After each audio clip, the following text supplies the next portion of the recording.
రాజ్యాంగ రీత్యా bill pass కావడానికి అంటే ఆ ఫుట్బాల్ మైదానంలో గోలు కొట్టడానికి ఆడినటువంటి పార్లమెంటు వేదికగా 12 మంది పార్లమెంటు సభ్యులు ఆనాటి తెలంగాణలో ఉన్నటువంటి పెద్దలు గౌరవులందరూ కూడా మధు యాష్ గారికి, అంజన్ కుమార్ గారికి, సిరిసిల్ల రాజయ్య గారికి, డాక్టర్ వివేక్ గారికి, బలరాం నాయక్ గారికి, అదేవిధంగా ఇంతకుముందు చెప్పినటువంటి పేర్లందరికీ కూడా పేరు పేరున హృదయపూర్వకంగా నమస్కారాలు తెలియజేస్తూ, చిన్నగా ఎక్కడైనా మ్యానిపులేషన్ జరుగుతుందంటే మమ్మల్ని అందరినీ సమాచారం ఇచ్చి ఆ సమాచారం మేరకు అక్కడ ఉండబడే నాయకత్వానికి వివరించే విధంగా మాకు ప్రోత్సహించినటువంటి కోదండరెడ్డి గారు కావచ్చు, గౌరవ శాసనసభ్యులు, అదేవిధంగా స్థానిక వరంగల్ జిల్లా నాయకులు, దాంతో పాటుగా ఈరోజు శ్రీకాంతాచారి గారి తల్లి గారు, అంతేకాకుండా ఏ తెలంగాణ రావడానికైతే ఏ ఒక్కరు పులితోటలో నలకాయ పెట్టినట్లు కాదు, పెద్ద ప్రొఫెసర్ సీతారామయ్య గారు వచ్చిపోయినారు. ఇవారు కూడా ఇవాళ మేము 10 సంవత్సరాల తెలంగాణ ఆవిర్భావ దినోత్సవం తర్వాత నిన్న జరిగిన వేడుకల్లో ముఖ్యమంత్రి గారు చెప్పిన మాట ఒకటి, తెలంగాణ అందరి ఆకాంక్షల మేరకు అందరి భాగస్వామ్యంతో ఏర్పడ్డది. ఈ తెలంగాణ అందరి యొక్క ఆత్మ గౌరవాన్ని కాపాడేటువంటి విధంగా మా ప్రభుత్వం వ్యవహారం చేస్తుందనే మాట మరొక్కసారి సందర్భంగా తెలియజేస్తా ఉన్నాం. ఎందుకంటే మనం తెలంగాణ పోరాటం చేసింది నీళ్లు, నిధులు, నియామకాలు మన ఆత్మగౌరవాన్ని కాపాడుకోవడానికి. ఆనాడు నిజాంకు వ్యతిరేకంగా భూమి కోసం, ముక్తి కోసం, విముక్తి కోసం అని కొట్లాడితే ఈనాడు మళ్ళీ తెలంగాణ నీళ్లు, నిధులు, నియామకాలు, ఆత్మగౌరవం కోసం కొట్లాడిన తర్వాత నేనేం జరిగిందో చెప్పలే. కానీ ఇవాళ 10 సంవత్సరాలుగా జరగనటువంటి పని ఇప్పుడు తెలంగాణకు సంబంధించి అమరులను గౌరవించుకునే విషయం కావచ్చు, వారి కుటుంబాలను ఆదుకునే విషయం కావచ్చు, తెలంగాణ ఉద్యమకారులకు సంబంధించి జిల్లా అధికారులకు కానీ ఉద్యమకారులకు కానీ ఒక నివేదిక తయారు చేయమని చెప్పడం కావచ్చు, వాళ్ళందరికీ సముచితంగా గౌరవము, సన్మానం ఇచ్చి భవిష్యత్ తెలంగాణ నిర్మాణంలో వాళ్ళందరినీ భాగస్వామ్యం చేయాలనేటువంటి ఈ ప్రభుత్వ ఆలోచన సందర్భంగా మీ అందరికీ భాగస్వామ్యం చేసుకుంటా ఉన్నాం.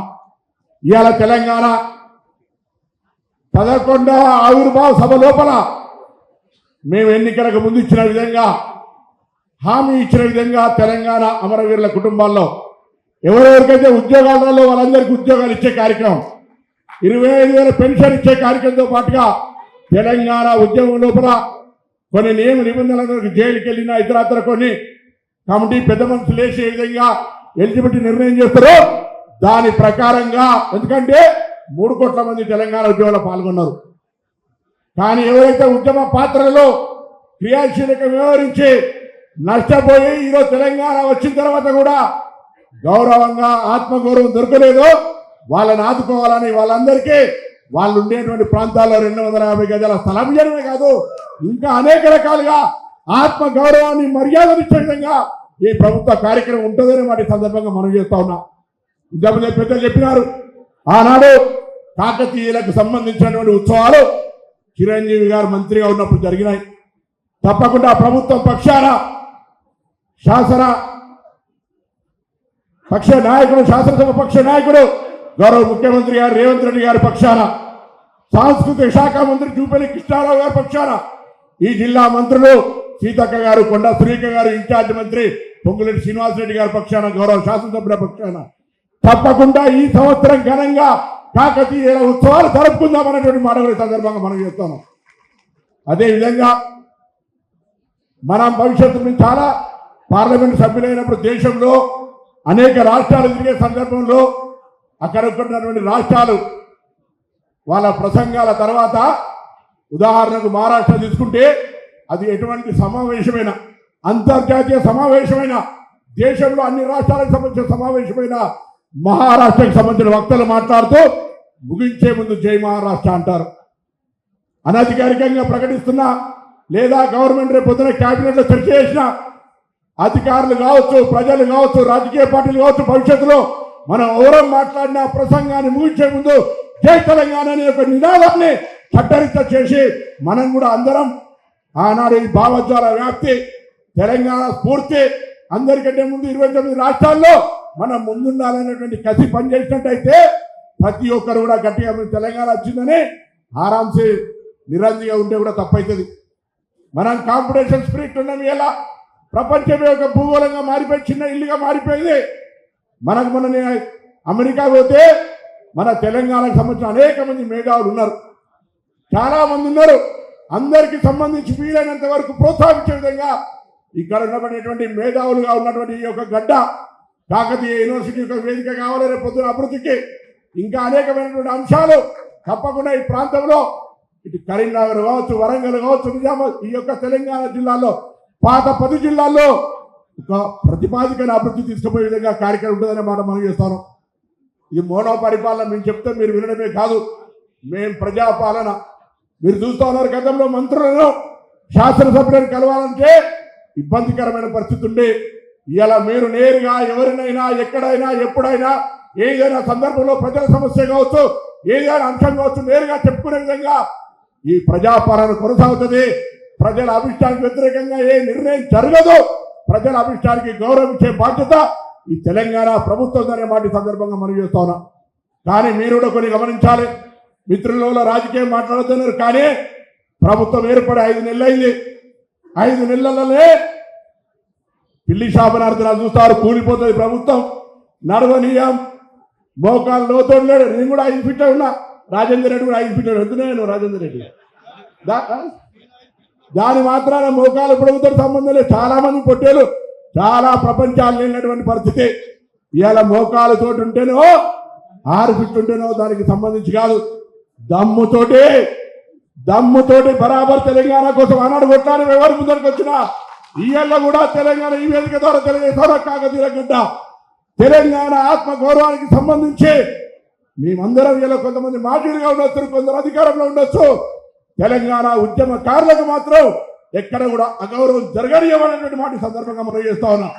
దయచేసి మీరు కూడా అదేవిధంగా ప్రొఫెసర్ గారు చెప్పినారు, తెలంగాణ ఆత్మగౌరవానికి సంబంధించి ఇచ్చినప్పుడు తెలంగాణ ఏర్పాటు కోసం పోరాడిన వాళ్ళందరం తెలంగాణను అవమానపరిచే మాత్రం చూసుకుంటా ఊరుకునేటువంటి పద్ధతి కాదు. తెలంగాణ ఎంతో మంది ఇలా శ్రీకాంతాచారి గారు తల్లింది. శ్రీకాంత గారి తల్లి ఇక్కడ శంకరమ్మ గారు ఉంటే కొడుకు మరణాన్ని అవహేళన చేసే విధంగా లేదా ఉద్యమకారులను అవహేళన చేసే విధంగా పార్లమెంట్ సాక్ష్యం మొదలు చెప్పిండు. పార్లమెంట్ బిల్ పాస్ అయ్యేటప్పుడు కొన్ని ప్రత్యేక పద్ధతులు ఉంటాయి. కానీ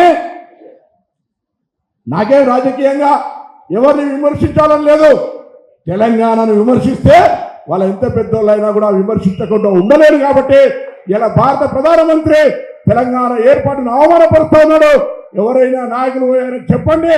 తెలంగాణ ఏర్పాటును అవమానపరిచేదంగా మాట్లాడితే అమరులను కిచ్చపరిచినట్టు, తెలంగాణ ఉద్యమాన్ని అవహేళన చేసినట్టు, తెలంగాణ తాత ముత్తాతల నాటి ఆకాంక్ష ప్రజాస్వామికంగా అంబేద్కర్ గారు రాసిన రాజ్యాంగం ఆర్టికల్ 3 ద్వారా పార్లమెంటులో చట్టరీత్యా ఆనాడున్నటువంటి అధికార పక్షం ప్రతిపక్షం కలిసి బిల్లు పాస్ చేసుకుని ఏర్పడ్డదనేటువంటి కనీస అవగాహనతో మాట్లాడాలని ఈ వేదిక ద్వారా వాళ్ళ నాయకత్వాన్ని కూడా కోరుతూ తెలంగాణ అవమానపరిచే ప్రయత్నం జరగద్దు. తెలంగాణ ఆత్మగౌరవం కాపాడబడాలి. తెలంగాణ భవిష్యత్తు మన రాబోయే తరానికి నియంతృత్వానికి అప్రజాస్వామికానికి లేకుండా ఆత్మగౌరవంతో స్వేచ్ఛగా ఉండే విధంగా పరిస్థితులు కలగాలని కోరుకుంటూ మీ అందరికీ కూడా ఈ సందర్భంగా ఈ కార్యక్రమ నిర్వాహకులకు ఇక్కడికి విచ్చేసినటువంటి సహచర తెలంగాణ ఉద్యమకారులకు అంజనాన్ని చెప్పిన నుంచి స్పష్టంగా తెలంగాణ ఉద్యమం ఫుట్బాల్ గ్రౌండ్ లాంటిది.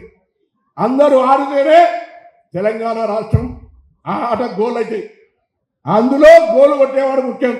ఆనాడు ఆర్టికల్ 3 ద్వారా రాజ్యాంగంలో మాకు మీరంత అవకాశం ఆశ్రయించి ఎంపీలు వచ్చి మీ ఒక్కరూ చేసిన ఎవరంటలే ప్రతి ఒక్కరి గొంతు ఢిల్లీ పార్లమెంటులో వినిపించే అవకాశం మీరు ఇచ్చిర్రు. ఆ అవకాశాన్ని మేము ఉపయోగించుకొని తెలంగాణ ఏర్పడడానికి సహకరించడం తెలంగాణ ఏర్పాటు చరిత్రలో జీవితంలో ఎవరు కూడా 2-3 పేజీలు రాసి ఉన్నాయి. కానీ తెలంగాణ ఏర్పాటు చరిత్రలో ఆనాడు ఢిల్లీ వేదికగా పార్లమెంటు సాక్షిగా నాయకత్వాన్ని ఏ విధంగా ఒప్పించి మెప్పించి బెదిరించి ఎదిరించి తెలంగాణ సాధించుకున్నామో అదొక చరిత్ర. ఆ చరిత్రకు అనుగుణంగానే భవిష్యత్తు 10 సంవత్సరాల తర్వాత ప్రజాస్వామిక తెలంగాణ ఏర్పడ్డది. అందుకే ప్రజాస్వామిక తెలంగాణలో తెలంగాణ ఉద్యమకారులకు సముచిత స్థానం గౌరవం ఉంటుందనే మాట మరొకసారి తెలియజేస్తూ మీ అందరి హృదయపూర్వకంగా నమస్కారం చెప్తూ సెలవు తీసుకుంటా ఉన్నాను. అసలైన తొలి వెలుగు. ఫాలో వాట్సాప్ @తొలి వెలుగు అఫీషియల్.